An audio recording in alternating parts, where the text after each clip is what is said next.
5 أفلام هيغيروا نظرتك للحياة. فوتوكوبي. الفيلم بيحكي عن قصة حياة محمود، متقاعد عايش لوحده في أواخر الخمسينات من عمره.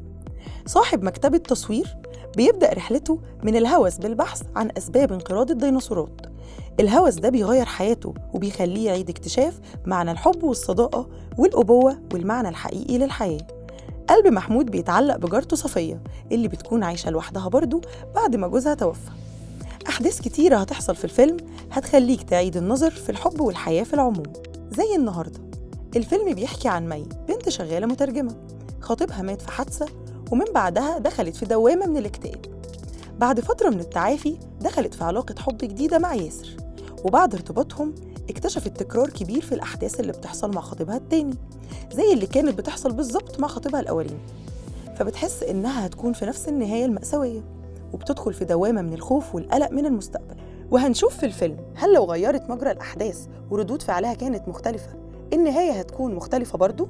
سكر مر. بيحكي سكر مر عن شخصيات كتير بتتغير من النقيض للنقيض بشكل مش متوقع.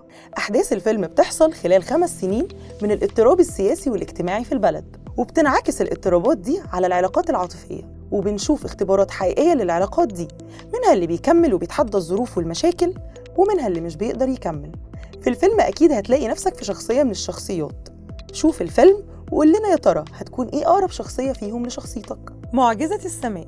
الفيلم من الخمسينات بيحكي عن أهمية الرضا في حياتنا. قصة موظف بيستعد إنه يسافر اسكندرية عشان يغني ويبقى مشهور، لكن الخطط بتتغير وبيسافر راس البر مع صحابه، وهناك بيتعرف على بنت وبيحاول ينقذها من الغرق. بعدها بيتجوزها وبيخلف منها أولاد كتير، وبعدين بيتعرض لمشاكل مادية كبيرة وبيوصل للإفلاس. بيقرر يسيب البيت وبالصدفة بيقابل شيخ بيقول له إنه لو عرف الغيب هيختار الواقع، وفجأة بعدها بيتعرض لحادثة، وفي لحظات الغيبوبة بيشوف نفسه في عالم تاني، بقى مشهور ومتعلق ببنت.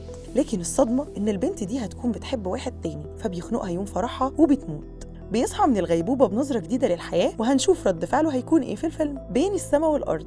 فيلم عبقري اتعمل في أواخر الخمسينات من تأليف نجيب محفوظ.